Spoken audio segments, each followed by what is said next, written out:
Hey there, it's Dr. Daria here, and today I wanted to talk to you about resting and recovering from injuries. So, for me personally, this year I've had a couple of injuries, a running injury and a weightlifting injury. And in the past, I could just sort of work through those injuries and get by with minimal consequences. But since I've been increasing my running load, doing longer distances, it was really pushing my body to the limit. And basically, I ran a really long run, um, and my knee sort of hurt afterwards. And I think as physical therapists, sometimes we get this invincibility complex where, oh, I know what to do, I'll just take care of it. And then I continued to run really high mileage right after that. And it got to a point where I couldn't even run anymore. It was so painful. And that's sort of vulnerable and embarrassing for me to admit because that is something I would never encourage my patients to do. And if I were my patient, I would say, what are you doing? Obviously, if it's hurting, you should not push through that pain because it's just going to prolong your healing time. But I'm a human being and I love to run. So, of course, I ignored that inner voice telling me to just take a break. And now recently I've been moving. I'm moving to Durango, Colorado. And so we're packing up the house and just doing a lot of awkward lifting. And I injured my shoulder a little bit.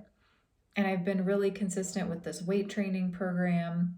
So, this morning I woke up and my shoulder was hurting, and I was like, well, I'm still gonna work out because I have this 6-week challenge that I'm doing and I'm gonna have to do it. And then I just took a moment to listen to my inner voice or my intuition or whatever you want to call it and just ask my body, what's the best thing to do right now?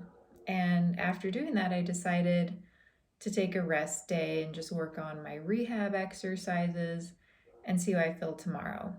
But it was because of that experience with running on my injured knee that my body knew that I needed to take a rest day. Or you could say that inner voice was louder because I did have that a little bit after that running injury, but I just kind of ignored it. And I was just about to ignore it again.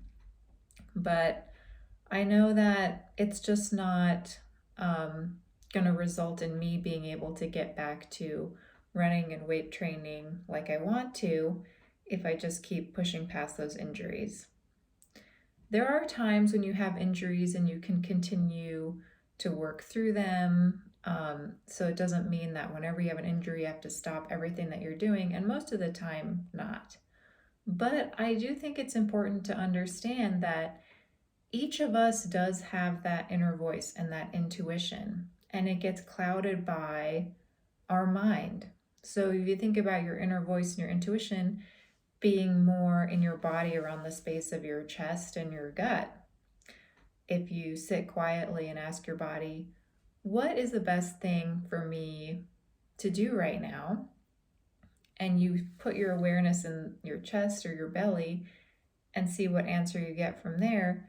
Usually it's different than the first answer you'll get from your mind because the mind is saying, well, you have this 6-week challenge and you're on week 6, so you have to finish it. You have to do it. Or you're on a training plan for your running and it says that tomorrow you have to run 15 miles, so you have to do it. Or if you don't do this, then you're going to, get out of shape. Or it's all those kind of threatening, sort of scary responses that usually come from our mind saying, you should really just push through and you'll be fine. You're not really thinking from that rational place of what's the long-term outcome. At least that's been my experience.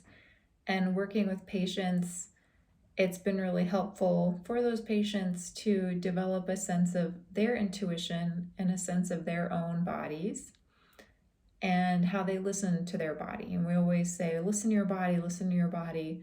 but what does that even really mean? And I think as we start to feel our body better, have a better sense of our body and our breath, it just sort of happens naturally.